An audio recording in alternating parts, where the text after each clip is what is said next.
Biz Adana'da 101.1 frekansında yayın yapan İslami bir radyoyuz. Radyomuzu 2011'in bir Ocak ayının ortalarında kurduk. 7 kardeşle beraber bu radyoyu kurduk. Ve kardeşlerimizin arasında da acizane müdür olarak bizleri atadılar. Müdürlük görevini üstleniyoruz. Aynı zamanda yayın içeriğine bakıyoruz. Yayın yönetmeliği yapıyorum.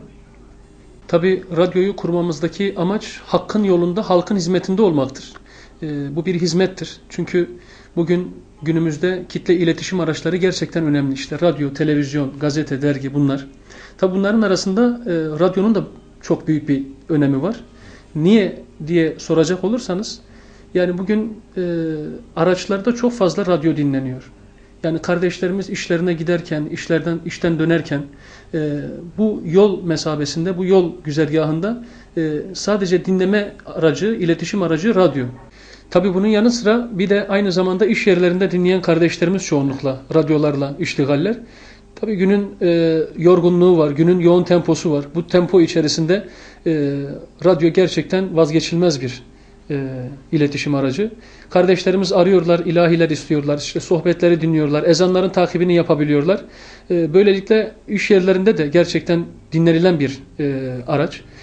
Bunun yanı sıra işte evlerde annelerimiz, teyzelerimiz, ablalarımız ev işlerini yaparken, yemeklerini yaparken bizleri dinleme imkanı buluyorlar. Yani kısacası şunu söylemek istiyorum. Radyo aslında yabana atılacak bir kitle iletişim aracı değil. Sabah namazından başlayacak olursak zaten ezandan sonra ilk verdiğimiz şey Kur'an hatmi. Akabine cevşenlerle, naatlarla dinleyicilerimize hizmet sunuyoruz.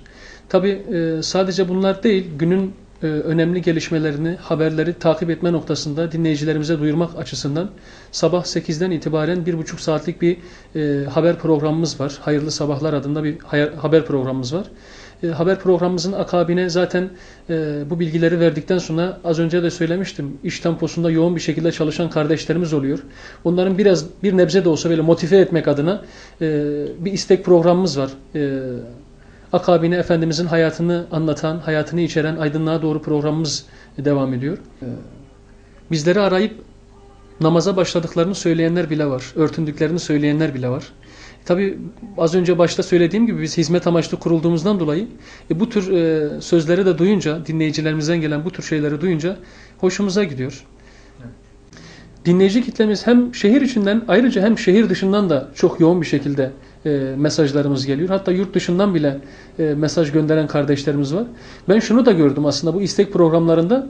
Kardeşlerimiz burada oturdukları halde farklı bir şehire gittikleri zaman, yani bir taziye ziyareti olabilir veya asker olan kardeşlerimiz, özellikle vurgu yapıyorum, oralardan bize mesaj atıyorlar, bizleri arıyorlar.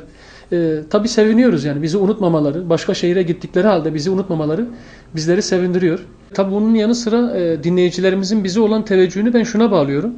Adana'mızda birçok İslami sivil toplum kuruluşları var. Bunların tabii yaptıkları etkinlikler oluyor, kutlu doğumlar oluyor.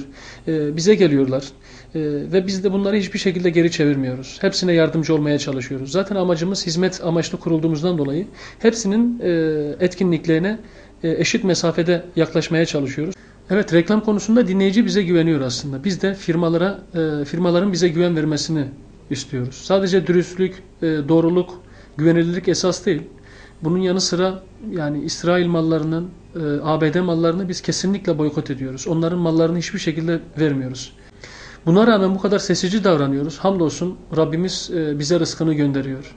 Ciddi manada reklam konusunda bir sıkıntı yaşamıyoruz. Tabii bu manada esnaflarımıza da aslında büyük görevler düşüyor. Çünkü İslami içerikli yayın yapan, dini içerikli yayın yapan radyoların, televizyonlarının hakkın sesinin yükselmesi için onlara destek vermeleri gerekiyor. Bu manada da esnaflarımızdan desteklerini esirgememelerini bekliyoruz. Gece yayını hocam bir ayarla. Yani şuradan aslında Gece ana yayını haber 12'den, için gece onu şey yapmıştım ayarlamıştım ama 12'den şeye kadar, saat 5'e kadar bir gece yayını olursa iyi olur.